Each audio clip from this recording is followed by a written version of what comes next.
I have some two stories about my daughter Polly Croyder.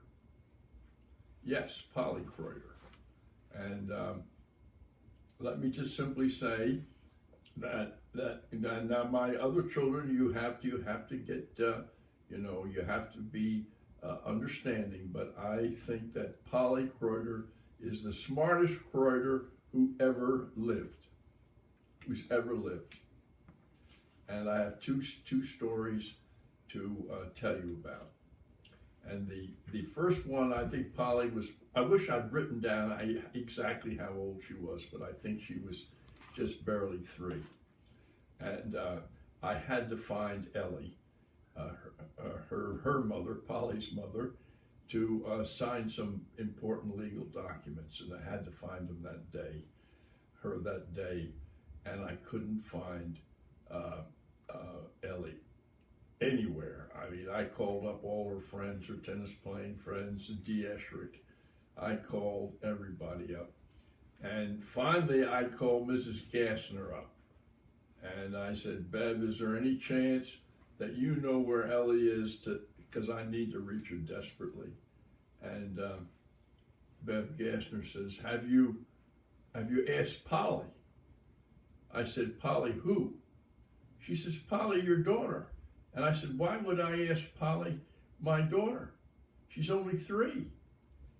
She said, ask Polly, she knows everything.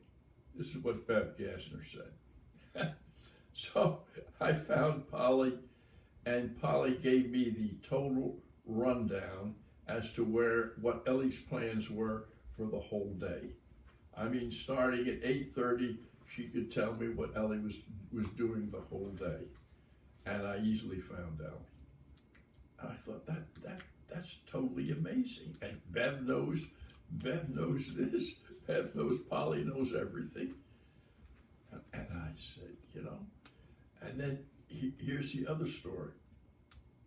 It was when Uncle Carl was, my older brother, was living in College Park, Maryland, and he would come over like once a week to visit.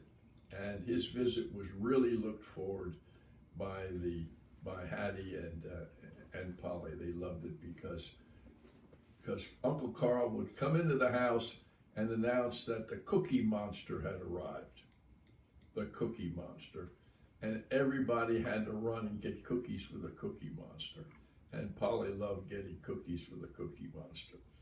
But then the second thing was, Uncle Carl would get down on his hands and knees and be a horse. And he didn't just put the twins on his back, on his shoulders.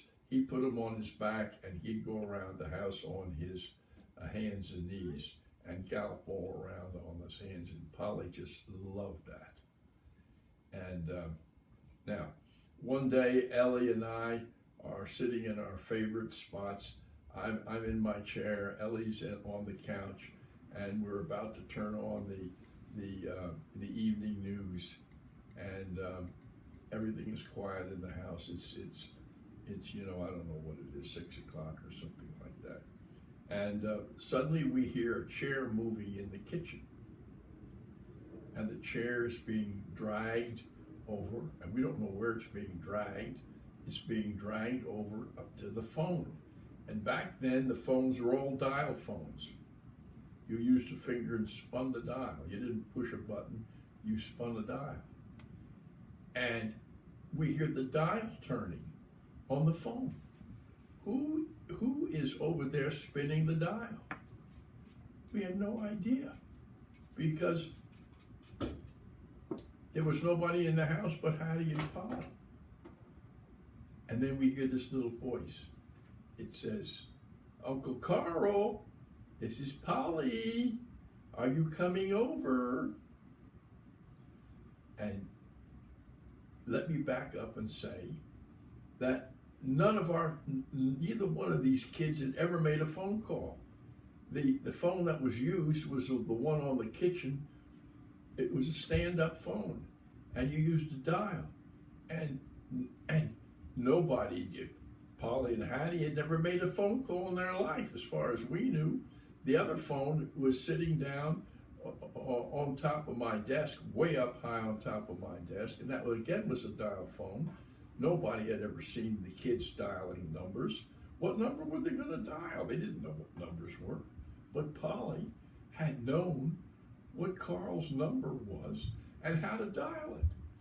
And she's dialed his number in College Park. And she wants to know if he's coming over. And I can't hear couldn't hear what Carl was saying, but Polly's not making any headway with him because he's already home and he can't come over. But Polly says, "Remember, Uncle Carl, we have cookies." And she tried everything and it didn't work, but it was totally astounding. Where had Polly learned to dial? How did she know his number? Out of nothing, she did this. So these are the two things that happened when she was, I think, just barely 3. And she, from that point on, showed these incredible flashes of brilliance. So I just wanted to pass that on about my daughter Polly. That's all for now. Bye.